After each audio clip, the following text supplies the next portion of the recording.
안녕하세요. 자, 오늘 39페이지 이제 고전적 지대론, 클래식 지대론, 농업 지대론 이렇게 나왔습니다. 농업 39쪽에 자, 요약집 39페이지입니다. 농업, 공업, 상업 이렇게 우리가 발전했죠. 그래서 이제 클래식 고전적 농업 지대론. 자, 지대. 잘 알다시피 지대는 토지, 임대료, 준말입니다. 그럼 당장 지대라는 것은 우리 경제원 공부하실 때 그 당시 지대는 토지 임대료로서 유량이다 이렇게 했죠. 임대차 시장이다 이렇게. 임대차 시장 농업 스타트 출발이 됩니다. 임대차 시장 지대 토지 임대료. 자, 그 중에 이제 고전적 농업부터 먼저 보시면 A 농지, B 농지, C 농지가 있습니다. A, B, C 농지가 있습니다. 자, A 농지, B 농지, C 농지 각각 생산비를 100원 투입해서 농사를 짓는데요. A 농지에서는 200원이다 하는 시장의 곡물 가격, 고가 생산물 가격 내다 200원에 팔 수 있고 200원. 그 다음 B 농지에서는 120원에 팔았고요. C 농지에서는 100원 받고 팔았습니다. 자, 그러면 A 농지에서는 100원이 남았죠.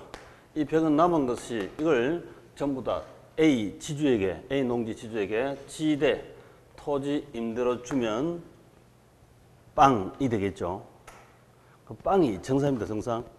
기본적으로 우리 학교로는 스타트 처음부터 끝까지 말이 없으면 완전 경쟁 시장 가정을 다 깔고 있어요.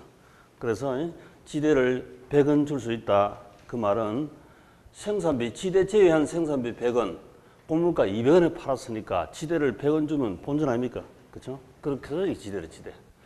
그 다음에 B 농지는 지대를 얼마까지 줄 수 있다? 20원. C 농지는 줄 거 없다. 이래 되죠. 이 C 농지를 보고 최열등지, 한계지 하는 거예요. 요놈을 상대적으로 우리가 우등지 요걸 두 개 비교하면 B가 당연히 열등지겠죠. 그런데 C는 최열등지 이렇게 얘기할 수 있고 한계지 벗어난 D 농지에서는 농사가 될 수 없다. 그런 뜻에서 한계지, 최열등지 이렇게 부르고 있습니다. 그래서 요놈 보고 이제 박토다. 박토. A, B를 보고 옥토다. 옥토. 박토와 옥토 차이. 그게 바로 지대이다. 이렇게 부르죠. 그래서 박토가 여기인데 바로 B 농지는 20원 지대 줄 수 있고 A 농지하고는 차이가 100원 지대 줄 수 있다. 여기 바로 리카르도의 비옥도 차익 지대습니다. 비옥도 차익. 옥토와 박토 차익. 그게 지대다 이 말이죠. 리카르도의 비옥도 차익 지대설.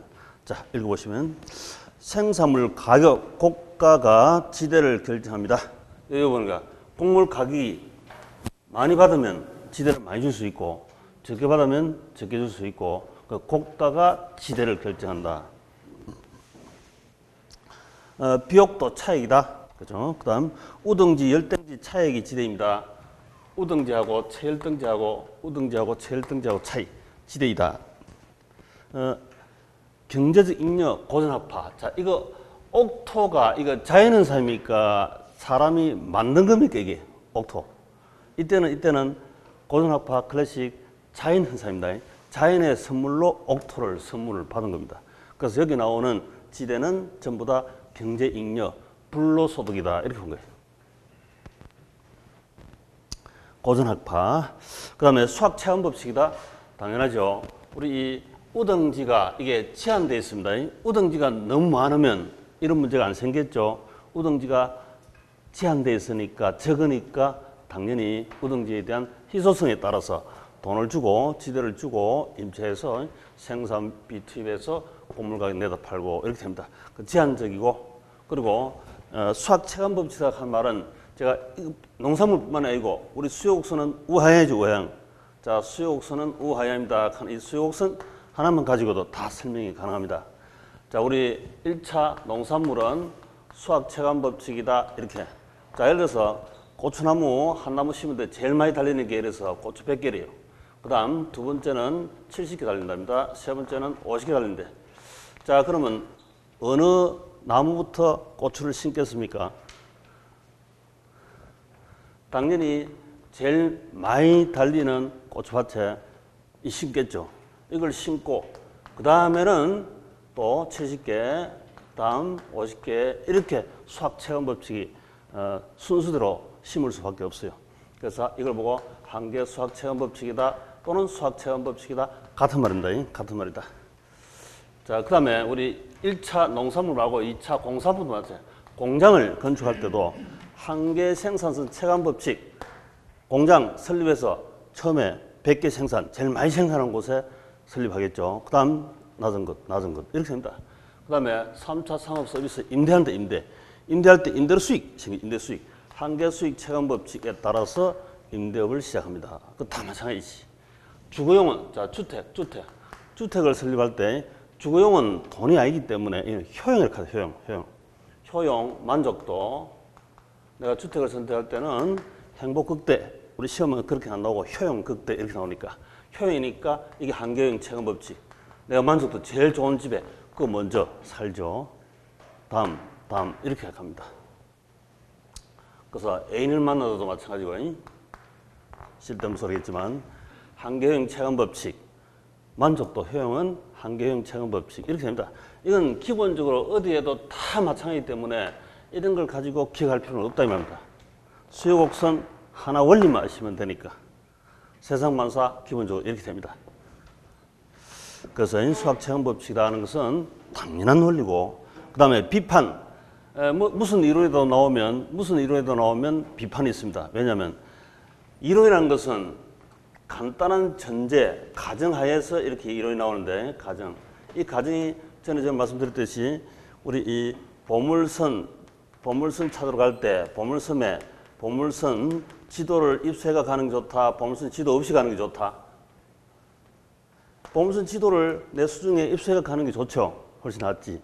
근데 이 보물선 지도가 현실 보물선의 5,000분의 1, 100만 분의 1 상상도 안 되는 축약되어 있는 거기 때문에 이게 현실에 가보면 기대 이상 보물이 많이 나올 수도 있고 기대 이하일 수도 있고 기대만큼 나올 수도 있습니다.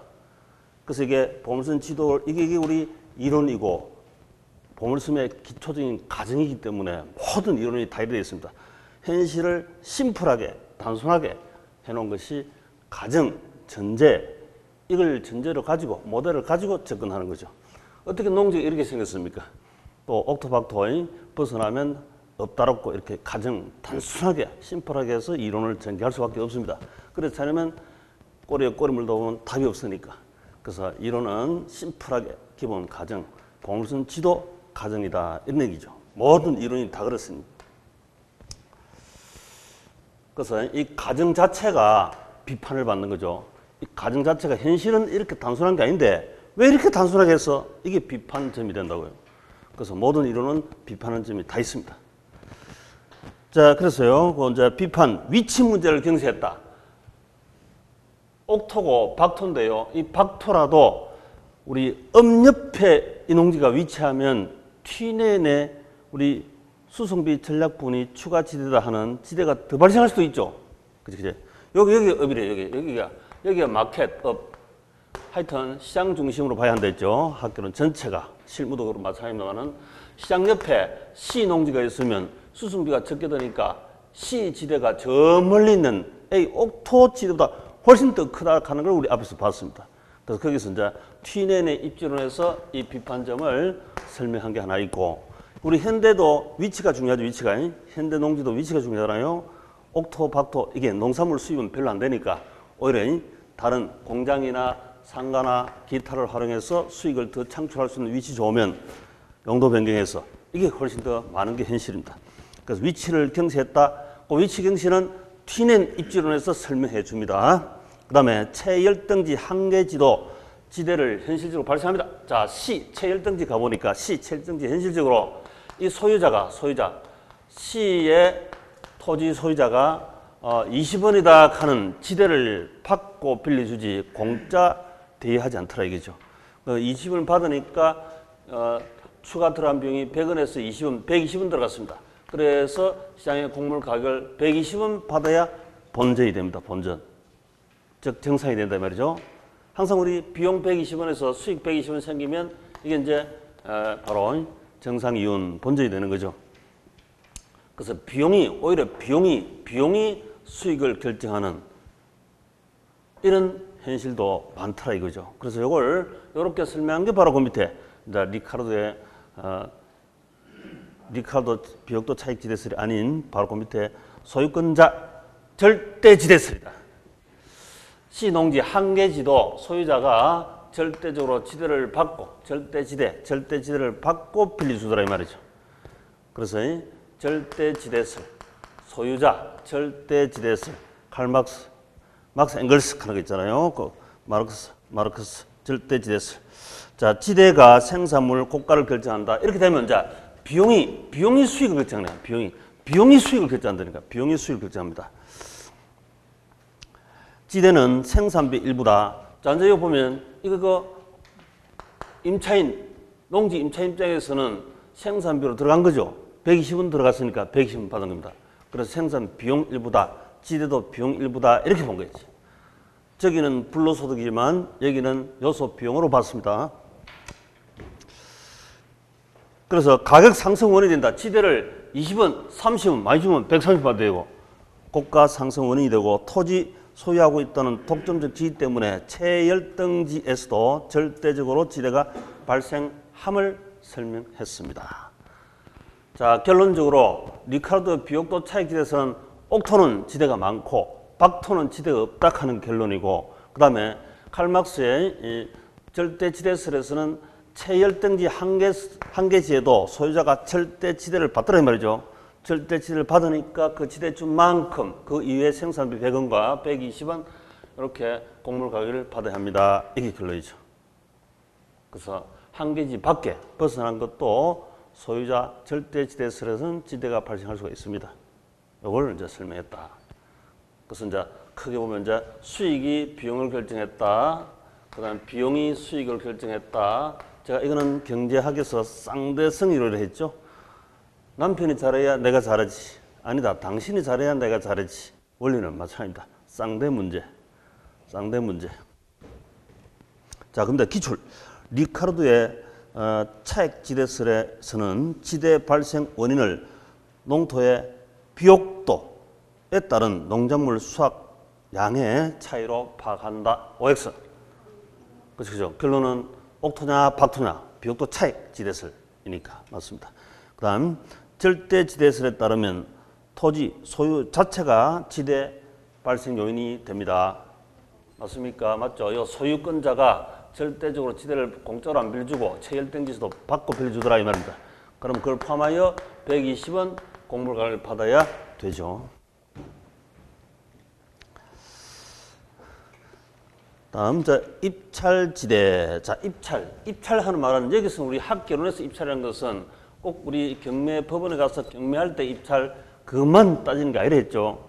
그건 주로 이제 개인 권리 찾는 민법에서 쓰는 거고, 우리 학개론에서 입찰하는 것은 시장에서 경매로 사고 파는 모든 대상을 입찰이라고 하는 겁니다. 학개론은 복합 개념이니까. 자, 학개론에서는 한두 번 수업 들을 때 이해되는 게 원칙이다, 이해 안 되는 게 원칙이다. 이해 안 돼야 됩니다. 복합 개념이니까 통 크게 모든 걸 고려하고 결론이 나와야 되는데 처음부터 내 새가슴이 통 크게 전부 다 소화하기는 벅차죠. 안 되지. 그래서 한 두 바퀴, 세 바퀴 돌면서 자연스레 소화되는 그게 학개론의 특성입니다. 그게 원칙적인 학개론 공부고요. 민법이나 공부 같은 건 꼭 개인 권리, 공적 권리, 개인 권리 딱딱 부러지니까 그대로 그때 소화를 하시면 됩니다. 그래서 학교는 결국에는 가시가지고 민법보다 한 2배 공부를 적게 하셔도 점수 더 나오는 게 원칙입니다. 그렇게 제가 진행을 하고 있는데 대다수는 그래 됩니다. 실제 그래 해왔고 비웃지 마시고 실제 그렇게 됩니다. 자, 입찰 뭐 어디에서라도 마찬가지라 입찰 최고, 고자의 별표, 최고의 지대 지불 능력 있는 정도로 할당이 됩니다. 농지가 최고 할당. 그거는 이미 우리가 많이 했습니다. 자, 한번 보시면 외곽으로 갈수록 여기 도심이고 도심, 지대를 얼마나 많이 줄 것이냐. 우리 이 상주 공농 한계지대 곡선 하나하나 그려봤습니다. 자, 이 도심 가운데 이 도심에서는 상가에 낙찰을 하면 100원 지대를 받고 주거용에 낙찰을 하면 90원 받고 공장에 낙찰하면 이거는 70원 받고 농사진데 낙찰하면 40원 받는데요. 그럼 당연히 최고 지불할 수 있는 사람에게 낙찰될까 이거. 그럼 누구한테 낙찰된다? 당연히 요놈이죠. 100원 해가 바로 상업, 상가. 그래서 도심 가운데는 바로 상업지역 이렇게 되죠. 그 다음에 주거지역, 주택이 많이 주니까 주거지역. 그 다음에 이게 공업지역, 외곽은 농업지역 이렇게 된다고. 그 원점에서 쳐다보면은 이렇게 원점에서 보면 볼록하죠, 볼록. 우하양 이렇게 나오는데요. 이게 바로 우리 앞에 경제론에서 공부한 수요곡선하고 똑같아요. 수요곡선하고 똑같아. 수요곡선이라. 수요곡선은 그때 우리 시험도 설적 비추고 출제했지만 최고 지불 가격점, 최고 지불 가격점 이 점들을 연결하는 선. 그게 우리가 수요곡선이다라고 공부했겠지. 경제론에서. 나는 그게 똑같은 거예요. 그래서 하나를 깨치면 열을 알 수 있는 이게 학개론이고 못 깨치면 과락 나왔보는 점수가 거의 안 나오는 이런 상황이 벌어져요. 똑같은 거다. 입찰. 그 최고 지불. 고자에 쓰고. 요거 우리 시험 나올 때 최고다 이래야 되는데 최소 하면 틀리죠? 이렇게 출제하게 됐습니다. X 틀렸다. 자, 그 다음 마샬의 준지대 있습니다. 자, 마샬 준지대. 우리 앞에서 준부동산 이렇게도 공부를 해봤었는데요. 준지대.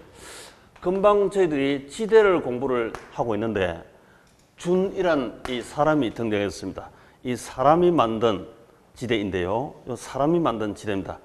우리 금방 했던 농업지대론 이런 것은 자연이죠, 자연. 자연의 선물인 토지에서 나타나는 지대를 공부를 했는데 이제는 사람이 만든 지대입니다. 사람이 만든 지대. 자, 예를 들어서 상가를 임대를 했습니다. 상가를 임대했는데요. 월세를 220만 원 받는데 220만 원. 자, 220만 원인데 이 중에서 관리비가 이거 분해 보니까 관리비가 1차 20만 원이고 그다음 100만 원은 건물 임대료. 그다음에 100만 원은 토지 임대료 받았다고 분해된다고 생각합시다. 자, 그러면 일단 이 관리비는 여기 월세 220만 원 받으면 그 중에서 관리비는 인건비 등 들어간 거죠. 용역비 그대로 들어간 돈은 변동비라 변동비. 이거 임차인이 와서 관리비 낸 것은 이걸 바로 집주인도 임대료 받아가 바로 뒤로 줘야 되지. 관리비용으로 지급할 돈 변동비고 그다음에 이 100만 원은 건물. 이 건물은 사람이 만든 겁니까? 자연의 선물입니까? 거의 사람이 건축한 거죠. 건축공학 등 사람 만든. 근데 이거 건물을 임대 하나 안 하나 감가상각비는 되는 거지 이게. 임대 하나 안 하나 감가상각비는 똑같이 발생합니다. 그 기왕이면 임대하는 게 좋겠죠. 그래서 변동비가 아니라 어차피 고정적으로 발생하는 감가상각비인데 이거 40년 쓰고 이 건물을 사실상 사용하고 땅은 얼마나 쓴다? 토지는 영원히 가죠. 영속성. 요거는 유한 내역연수 40년 사용한다. 그래서 이걸 두개적으로 토지는 우리 부부 연계니까 영속성 영원히 가는데요. 건물은 영원히 간다 하면 틀립니다. 이건 좀 내구성 올해는 쓰지만 상대적으로 단기다 이랍니다. 단기. 요거 영원히 쓰는 토지 영원 쓰는 것에 비하여 건물은 단기 사용 이렇게 하지 영원히 가는 준지대다 하면 영속성 틀려버린다고 그렇게 시험 출제를 했습니다. 토지는 이거 자연의 대가니까 이게 지대입니까? 지대. 이건 사람이 투입한 건축에 대한 대가니까 이거 임대 하나 들어가는 감가상각비 똑같은데 상대적으로 40년 동안은 단기지만 1년 따지면 장기고 토지 영속성에 비해서는 단기 요소에 대한 대가 준지대 자, 말이 좀 헷갈리네. 그래서 이 건물은 분명히 사람이 건축한다. 사람이 건축한 대가, 임대 하나하나 같이 발생하는 비용, 그 대항 대가로 받은 것이 준지대를 한다. 준지대. 그래서 토지는 지대, 건물은 준지대, 관리비는 변동비 대가 이렇게 받았다고 보면 되는데요. 자, 그래서 1, 2, 3 봅시다. 1번 총 변동비, 용 관리비, 임대인이 받아가 바로 뒤로 지출해야 되는 돈. 그 다음에 인간이 만든 기계 등 자본 설비 고정요소 수익, 그 인간에다 별표하시고 인간. 그 예로 우리는 부동산이니까 기계 장치 이렇게 쓰면 안 되겠죠. 건물 이렇게 쓰면 돼요. 건물이 40년 동안은 어차피 감가상각비 고정요소입니다. 고정요소. 그렇지만 영속성 하면 틀려요. 그 다음에 세 번째, 자연의 선물인 순수 토지. 자, 토지 미줄 것이고, 토지에 대한 대가. 이게 바로 경제지대다 이 말이죠. 자, 준지대. 조금 개념이 약간 어려운 듯 합니다. 그 다음에 헤이그의 마찰 비용 이론. 도시에 살수록 토지 임대료가 지대가 높죠. 그리고 도시 출퇴근 비용은 저렴해집니다. 교통비는 저렴해진다. 두 개 합쳐가지고 최저 비용 입지하자 이런 뜻이다. 그 정도만 하시고, 그 다음에 파레토의 지대, 생산 요소 전용 비용을 초과하여 지불되는 금액이다. 현재 직장에, 내가 A 직장에 있는데요. B 직장으로 이직하면 연봉 3천만 원 받는데 지금 현재 직장에서 연봉 5천을 받고 있대. 그러면 이전했을 때 받는 수입, 요거 3천만 원, 요게 이전 전용 수입을 합니다. 이전 전용 수입. 다른 직장으로 전용했을 때 받을 수 있는 수입, 연봉, 차선책. 나머지 CD 직장은 이보다 더 연봉이 적다고 가정을 하고, 여기 차선인데 전용 수입 3천만 원이고, 그러면 현재 직장에 A라는 직장을 내가 근무함으로 해서 얼마 더 남는다? 2천만 원 남죠? 이걸 보고 경제지대 이렇게 보여요. 현 직장 있음으로 하여 다른 직장 이전했을 때 벌 수 있는 수입에 초과하여 받는 돈. 요게 경제지대. 경제지대. 그러니까 현재 직장은 경제지대가 플러스다 이 말은 직장 선택 잘했다 이 말이겠죠. 최선책으로 잘했다 이런 얘기입니다. 전용 수입, 경제지대.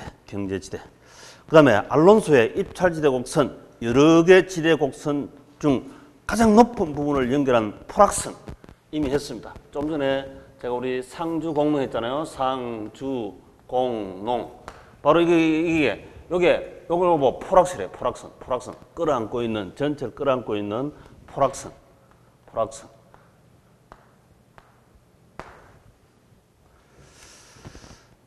간단한 개념만 가지고 계시면 됩니다. 자, 그 다음에 도시 공간 성장 이론 들었습니다. 최근에 출제가 잘 됐던 분야이죠. 맨 앞에 이제 동심.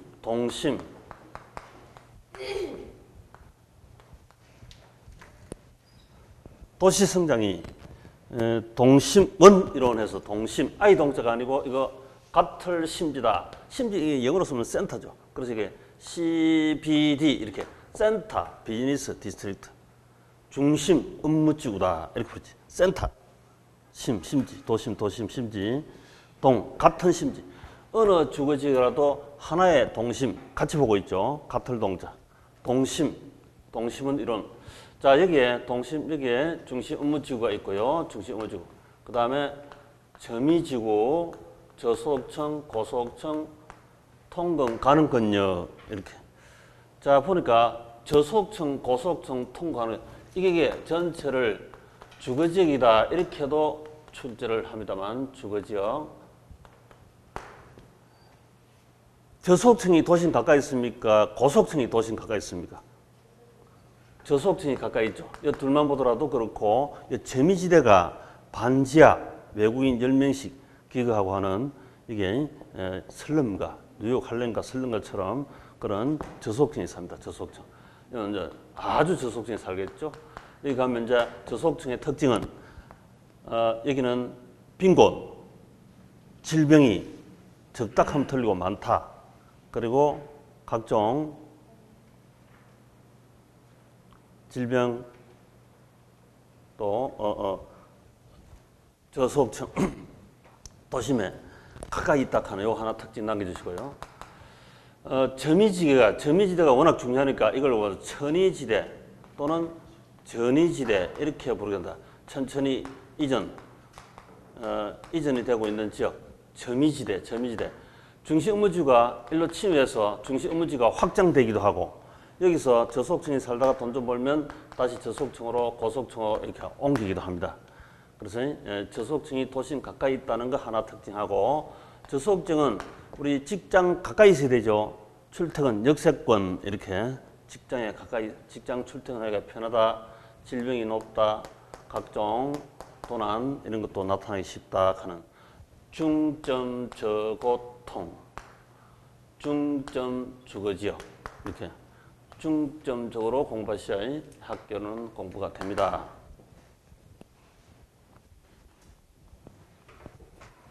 자 보시면 이제 동심원 이론은 중심지에서 동심원상을 방사형 확대. 여기서 여기 이렇게 방사형 전체 도시 생태학적 관점 이렇게 성장 발전하더라 이거지. 사람 성장하듯이 생태학적 관점, 시간 변수 도입 가장 오래된 실증적 모형이고 튀넨의 고립기 이론을 도시 내부 지역에 응용한 것이다. 아까 우리 입지론의 원조는 튀넨 했죠. 튀넨 입지론의 아버지 튀넨. 중점 저고통 자 넘기시가 천이 점이지대 보시면 다음 페이지 상공업 및 주거지역이 혼재하는 지역으로 주거 환경이 극히 불량한 슬럼 지역이다. 이거 맞죠? 이게 슬럼 지역. 네? 반지하.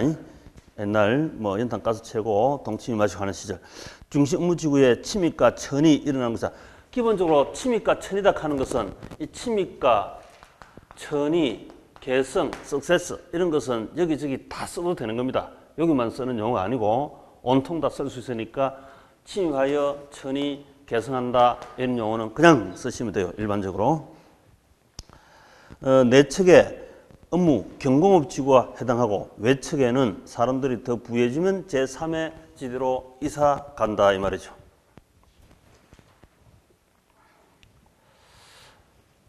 동심원 이론, 자 동심 이론, 동심버스, 이 버제스, 동심버스, 선호, 자 선형 이론, 호이트, 선형 이론. 자 이 선자, 이 한자로 꼭 기억하셔야 한다죠. 선자, 한자 선, 부채 선자다. 부채선.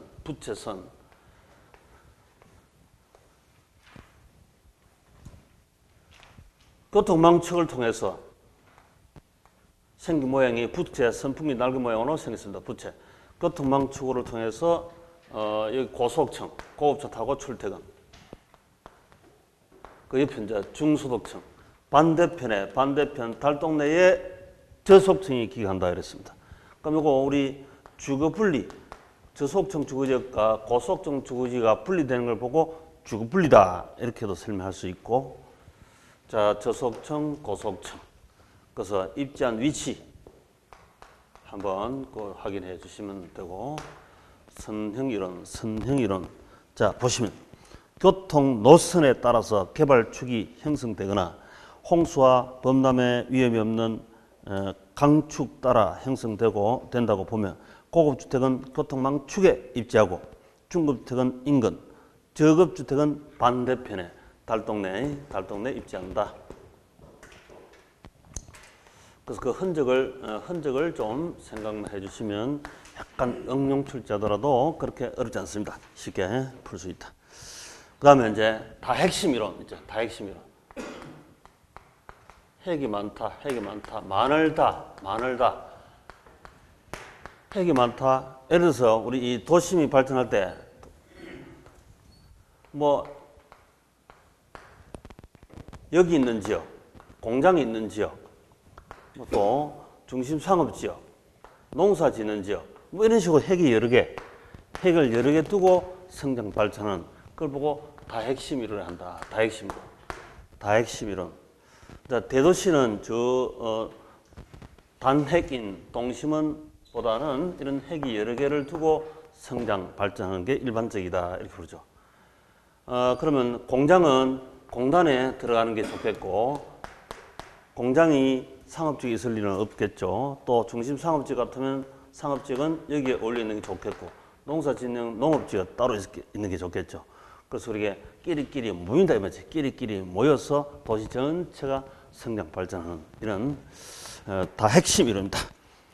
다 핵심은 해리스울만, 여러 개 핵, 동종, 집적, 끼리끼리 모인다 행성하면서 지역 공간 구성한다는 이론으로서 유동적 현대 도시 이론의 성장에 적합하다. 동종 활동, 집적, 끼리끼리 모입니다. 이종 활동은 분산, 떨어져라 이 말이죠. 다차원 시험 안 나오니까 됐고요. 자, 기출문제. 동심원 이론은 도시 내부 기능지역의 침입, 경쟁, 천위 과정을 거쳐서 중점 주거지역 등으로 분화합니다. 여기 맞지 이게? 중점 주거지역 이렇게. 중점 주거지역. 맞습니다. 저렇게 동태적으로 성장 발전한답니다. 자, 그 다음 선형 이론은 도시 공간 구조가 교통망축에 따라 확장되고 부채꼴 모양으로 성장, 교통축의 접근성이 지가에 영향을 주며 형성된다.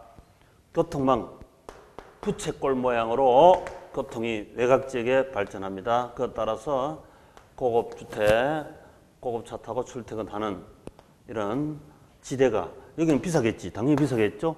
달동네가 지대가 싸겠죠. 이미 그런 전제를 다 깔고 저가주택 지역, 고가주택 지역 이렇게 언급했기 때문에 지대가 달라집니다. 맞습니다. 그 다음 해리스 울만의 다 핵심 이론에서는 상호 편익을 가져다 주는 활동들의 집적 지향형, 상호 편익을 주는 사람끼리 모이겠죠. 그래서 서로 집적, 뭉쳐야 산다. 집적 이익이고 다핵 발생 요인을 하나로 보고 있다. 당연하겠죠. 공장 끼리끼리 모이고 상가 끼리끼리 모이고 그렇지 이렇게. 예? 맞습니다.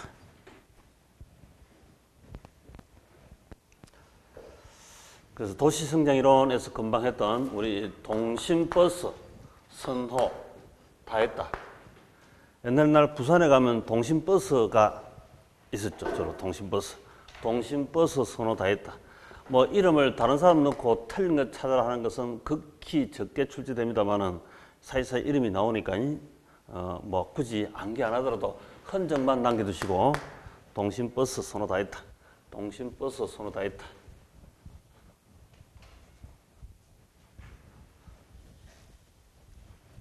자, 됐고요. 이제 다음 이제 40쪽에 그 부동산 정책론 돌았습니다. 자, 정책론. 앞에서 했던 거 간단히 복습해 보시면 우리 경제로는 경제는 사고 파는 거다 그랬죠. 사고 파는 거다. 사는 것이 뭡니까? 수요. 파는 것이 공급. 이 사고 파는 것은 마켓, 시장에서 하는 거죠. 장마당에서 하는다. 그래서 시장 마켓을 읽어야 된다 이랬습니다. 마켓을 읽어야 마켓 흐름 알아야 또 돈도 벌고 그렇지. 경제 이랬습니다. 근데 이제 우리 지난주에 이제 시장론을 공부를 했고 시장론. 시장이 성공, 시장 실패. 자, 시장 성공한 걸 보고 효율적 자원 배분 됩니다. 이렇게 했죠. 효율적 자원 배분. 시장 실패한 걸 보고 효율적 자원 배분이 되지 않습니다. 이렇게 해서 표현했고 시장 성공을 가지고 완전 경쟁 시장, 시장 실패한 걸 가지고 불완전 경쟁 시장 이렇게 쭉 논리를 계속 폈습니다. 그다음 이제 오늘 이제 정책론. 자, 정책 경제인데 정책은 우리 3대 정책. 여기는 물론 부동산 정책이니까 우리 토지 정책이 하나 있고 주택 정책이 있고 세금 정책하고 3대 정책이 우리 시험 나오는 겁니다. 자, 이 중에서 토지, 주택 어느 것이 더 형평성, 가슴 차원에서 중요하겠습니까? 주택, 태어나서 누구나 거주할 집이 있어야 되니까. 그래서 상대적으로 토지는 효율성, 바로 주택은 형평성이 중요시 됩니다. 토지는 효율적 이용, 국토 효율적 이용하기 위해서 좁은 토지, 우리 공법상 각종 많이 보시죠. 지역, 지구, 구역제 이런 게 많았습니다. 그 다음에 가슴은 주택은 형평성, 공평성, 평등성, 공정성 개념이 중요하다 이렇지. 세금은 양쪽 다 능률적 세금 정책. 그래서 이제 토지 정책, 주택 정책, 세금 정책. 여기 이제 우리 시험 나온다 이랬지. 정책 경제. 그래서 이게 전체가 한 덩치인데 한 덩치로 하면 너무 커버리니까 그냥 세 개로 경제론, 시장론, 정책론 나눠놨죠. 자, 여기 이제 같이 한번 보면 되겠습니다. 부동산 정책. 여기에 공법 시험이 잘 나요, 공법이. 이번에 토지 정책, 주택 정책, 우리 이 토지 공법에 2차 과목이 있잖아요. 그래서 이게 그대로 공법에 분양가 산재 2차 공법 공부한 게 그대로 튀어나오기도 하고 토지, 지역 구역 있잖아요. 이게 그대로 학교는 시험 튀어나오기도 합니다. 그 학교에서 시험 공부하는 게 아니니까 세금은 세법에 나오고 있잖아요. 그게 논리적인 게 이게 학교는 튀어나와버려요. 세법 나오는 거 그대로 비슷한 게 튀어나오기도 합니다만은 그래서 이게 정책론에는 공법. 지난해는 우리 이 5문제나 공법 문제가 튀어나온 적도 있고 보통 한두 문제는 2차 공법에서 관련 나온다 이렇게 생각하시면 돼요. 자, 그래서 크게 정부의 시장 개입 이유. 분명히 이제 시장이 성공하기도 있고 실패하기도 하고 정책에 성공할 수도 있고 정책에 실패할 수도 있는데 부동산 정책에 필요한 이유, 근거, 그게 매년 시험 나와요. 부동산 정책에 필요한 이유. 뭔가 느낌이 당연히 정책이 필요하죠. 정부가 필요한데 그걸 논리적으로 이제 설명해야 되니까. 설명할 때 이 시장 실패를 수정하기 위해서 요것 하나. 시장 실패를 수정하기 위해서. 그 다음에 본연의 업무로 가슴 정책으로서 형평성 추구하기 위해서. 요 두 개. 시장 실패 수정하기 위해서 형평성, 공평성, 공정성, 추구하기 위한 이 두 가지 이유, 논리적 근거로 정부가 시장에 개입이 필요합니다. 이렇게 되지. 우리 시장은 이 마켓이라 했죠. 영어로 마켓. 시장 경제가 중요한데 시장 경제가 전부 다 효율적으로 작동 못 하잖아요. 시장 실패도 나타납니다. 그 시장 실패를 수정하기 위해서 개입하고 또 본연의 형평성 추구하기 위해서 시장에 개입합니다. 두 가지 이유. 자, 그래서 그 시장 개입 이유, 그 개입 이유 밑에다가 근거 이렇게 한번 써봐요. 개입 근거. 개입하는 근거가 뭐냐, 이유가 뭐냐. 우리 시험 나올 때 정부가 시장 개입하는 이유. 우측에 보면 우측에 정부의 부동산 시장 개입 방법 있잖아요. 그 개입 방법에도 미줄 것이고 개입 이유, 개입 방법. 이거 두 개 차이를 시험에 출제하기도 했는데요. 상당히 어려웠습니다. 그 당시 출제로서는 가장 찾기 어려운 문제 중에 하나였죠. 자, 정부가 시장 개입하는 이유, 요놈도 매년 출제하는데요. 정치적 기능, 경제적 기능에 말했습니다.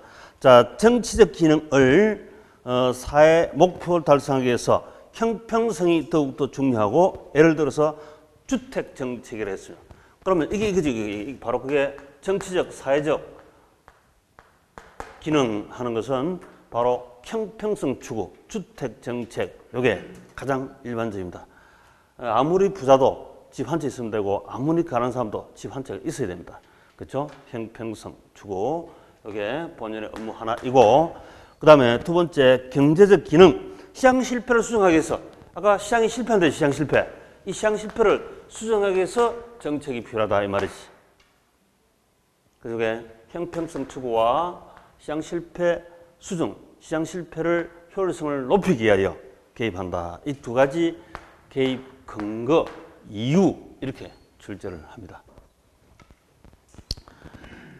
그러면 정치적 기능은 뭐 당연히 사회적, 정치적, 선거 공약, 기타일 수도 있다. 이런 보편적 우리 정치적 기능이다. 이렇게 나타날 수 있는데 경제적 기능에서 시장 실패 수정 요놈 이제 시험 다각도로 많이 출제하고 있습니다. 자, 시장 실패 원인 간단하게 말로 하면 효율적 자원 배분이 되지 않는 곳이다. 이러면 되지 그냥.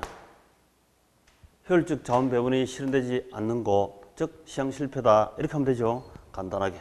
머리가 띵하다 이 말이죠. 머리가 아프다 이 말이겠지. 자, 그 예로 구체 예로 이제 외부 효과 발생 오른쪽에서 하시면 되고 공공재 부족. 자, 공공재 부족. 우리 이 학교로는 이것저것 전부 다 언급하다 보니까 약간 엄청 광범위합니다. 사적제, 공공재 이런 소리를 많이 하죠. 그지? 사적제. 사적제는 여태까지 저희들이 공부한 바로 시장경제에서 공부를 했습니다. 수요 공급, 사적제. 그런데 공공재다 하는 이 공공재는 별도로 뭐 공부를 안 하고 간단히 언급하면 합니다만 우리 공법이 전부 다 공공재죠. 공법. 민법은 사적제고 이렇습니다. 사적인 권리 따지는 거고 이건 공공권리 따지는 거니까 민법, 공법이기도 하고 학교로는 전부 다 올려서 다 언급하다 보니까 이것저것 다 터치하지. 자, 공공재, 사적제. 사적제는 사적제 우리 공부할 때 수직선, 수평선. 자, 수직선이 뭐랬죠? 수직선. 수직선은 뭡니까? 사적제 그럴 때 가격 P, 수평선은 수량 Q. 이것 시험 많이 관련되어 있습니다. 무조건 수직선은 P, 수평선은 Q. 이게 이제 절로 나와야 돼. 저절로 나와야 된다. 수직선은 P, 가격, 수평선은 Q, 수량이죠. 수량. 동질.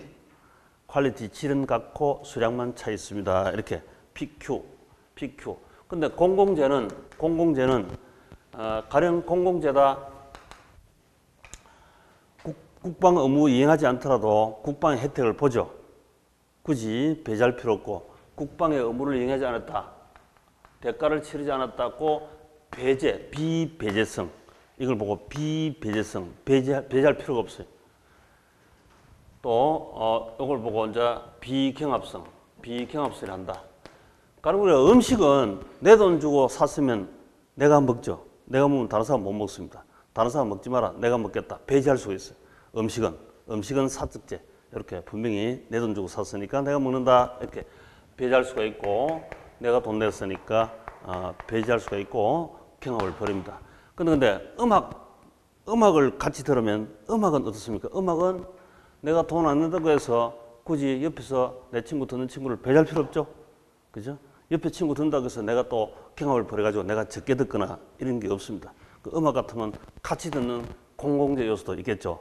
도로가에 재밌는 음악이 나오면. 그래서 그런 경우도 비배제, 비경합. 돈 안 냈다고 듣지 마라 할 필요가 없다 이 말입니다. 세금 안 냈다고, 흔히 하는 말로 세금 안 냈다고 국방, 외교 등 혜택 보지 마라 할 필요가 없다. 경합 벌일 필요가 없다는 뜻이라. 그래서 이 두 가지 특성, 이 두 가지 특성 때문에 어떤 게 생겨있죠? 프리라이드,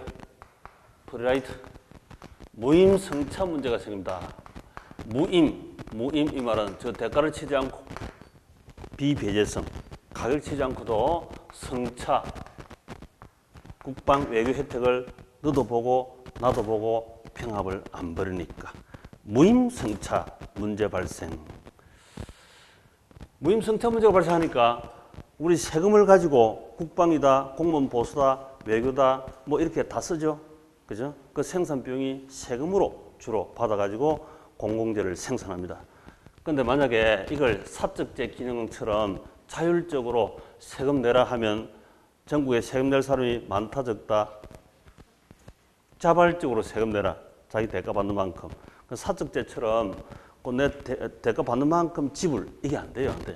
공공재는 자체가 세금도 적게 거치고 그 적은 세금으로 도로 닦고 국방 외교하면 행편없어지겠죠. 그래서 공공재는 곧뒤다가 부족이라는 말을 적어놨는데요. 부족 생산과 부족 소비가 됩니다. 그게 특징이라. 공공재를 사적으로 맡기면 부족 생산, 부족 소비가 된다. 부족하다 이 말은 효율적 자원 배분이 안 되는 거죠. 그게 바로 시장 실패라. 시장 실패. 우리 동네 앞에 5천 세대 사는 지역인데 여기에 8차선 도로가 하나 있어줘야 되는데 돈 안 내는 사람 프라이드가 많다니까 자발적으로 내라면 무임승차들이 워낙 많아서 조금밖에 못 걷어가지고 2차선밖에 못 받아요. 그럼 이거 뭐 엄청 효율성이 떨어지는 거죠. 시장이 실패한다. 시장 실패한다. 그런 뜻이다. 그래서 공공재 부족 생산, 부족 소비로 인해서 시장 실패 현상이 나타납니다.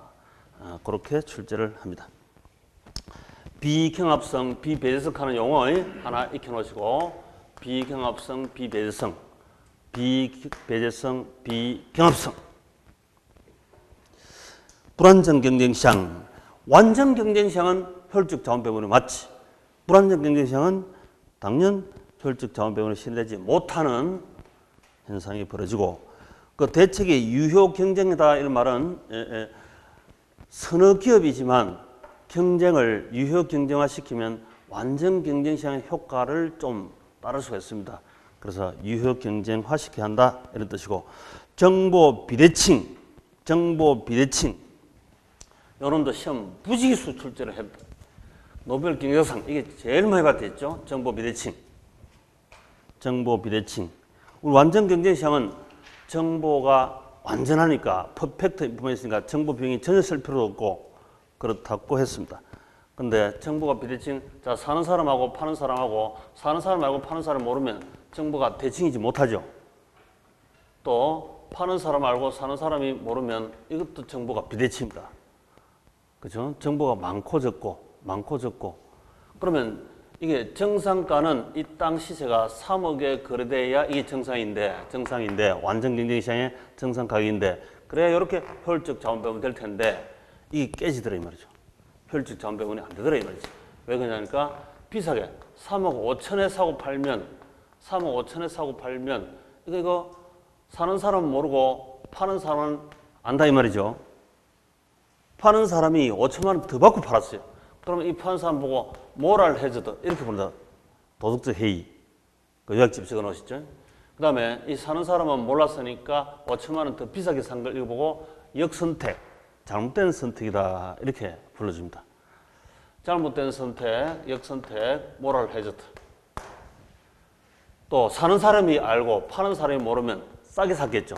3억 사야 정상가인데 2억 5천에 샀답니다. 그러면 사는 사람은 지나치면 모랄 해저드 했습니다. 도덕적 해이를 범했습니다. 이렇게 얘기하고, 또 파는 사람은 3억에 정상가 받고 팔았는데 2억 5천 밖에 팔았으니까 손해봤죠. 역선택, 잘못된 선택이었다. 이렇게 부르지. 자, 이런 역선택은 뭐 특히 정치에서도 워낙 많이 나타나고요. 경쟁에서도 워낙 많이 나타난다. 사회적 문제가 가장 큰 거죠, 이게. 가장 큽니다. 그래서 정보 비대칭하는 개념은 언제나 문제가 되고 있습니다. 우리 TV에서도 뭐 내부자, 외부자 하는 말 많이 쓰잖아요. 그 내부자는 정보를 알고 외부자는 정보를 모르고, 그에 따라서 정보 비대칭 문제가 사회적 문제가 엄청 큽니다. 경제뿐만 아니고 정치 문제고 곳곳이 다 그렇죠. 자, 기출. 오른쪽 표지 맨 위에 기출. 사적 시장이 외부 효과에 대한 효율적인 해결책을 제시하지 못할 때 정부에 의해서 채택되는 부동산 정책의 한 수단이다. 아까 말씀드린 시장경제, 마켓 사적으로 시장경제에서 효율적으로 배분되지 못하면 시장이 개입하는 근거, 이유가 된다. 맞는 말이죠. 효율적이지 못할 때, 즉 그 말은 시장 실패 시 개입한다 이렇게 해도 되고 같은 말입니다. 그 다음 시장에서 어떤 원인으로 인해 자원의 효율적 배분에 실패하는 현상을 시장 실패를 하는데 이는 정부가 시장 개입하는 근거, 이유가 된다. 맞습니까? 그렇죠. 머리가 띵하니까 정부가 개입해서 효율성을 높이려고 한다. 이런 얘기.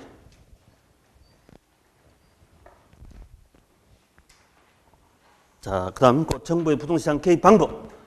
이 두 개 차이를 가지고 시험 출제를 한번 해버렸는데요. 이게 사실 좀 그렇습니다만, 자, 꼭 개입 방법하고 금방 우리 했던 개입 이유, 근거하고 차이가 있는데요. 자, 개입 방법에 정부가 그렇다면 좋다. 시장 개입할 때 직접적으로 개입하는 방법이 있다.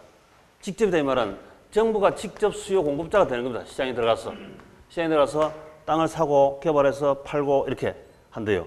공영 개발 대표로. 직접 있으면 뭐가 또 있다? 간접이 있겠죠.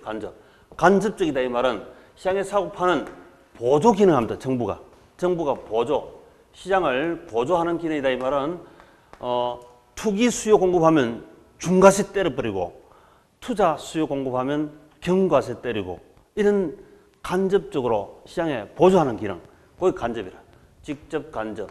그다음 이게 우리 토지 이용 규제를 한대. 자, 토지는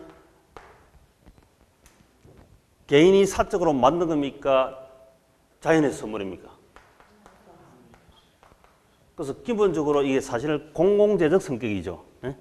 요건 시장파이니까 여기서는 주로 사적제 거래할 때 정부가 직접 개입하거나 간접 개입한다 이런 뜻이고 우리 사적제는 시장 가격을 통해서 수익성 가격을 통해서 당연히 경합을 벌이는 이런 특성 있잖아요. 직접 간접인데 요건 공고제죠. 공고제. 땅은 공공재입니까? 공공재로서는 당연히 정부가 규제하는 게 원칙이죠. 그래서 이건 토지 이용 규제 우리 뭐 도, 간, 농, 자 등 이런 거 아시잖아요. 이렇게 하는 걸 보고 토지 이용 규제를 한다. 그래서 사적제 기능인 직접 간접 개입 방법과 토지 이용 규제 이렇게 공공재적 특징 정부가 규제하는 방식 이렇게 세 가지가 있습니다. 이건 간단한데 또 시험에 잘 나왔었어요. 자, 그럼 이제 기출 보시면 기출. 부동산에 대한 부담금 제도, 부담금도 준조세입니다. 준조세. 부담금 제도나 보조금 제도는 정부의 부동산 시장에 직접 개입이다가 아니고 간접 개입이죠. 간접 개입. 그래서 직접, 간접, 토지용 규제 구분 하나 해 두시고. 자, 그럼 한번 쉬었다가.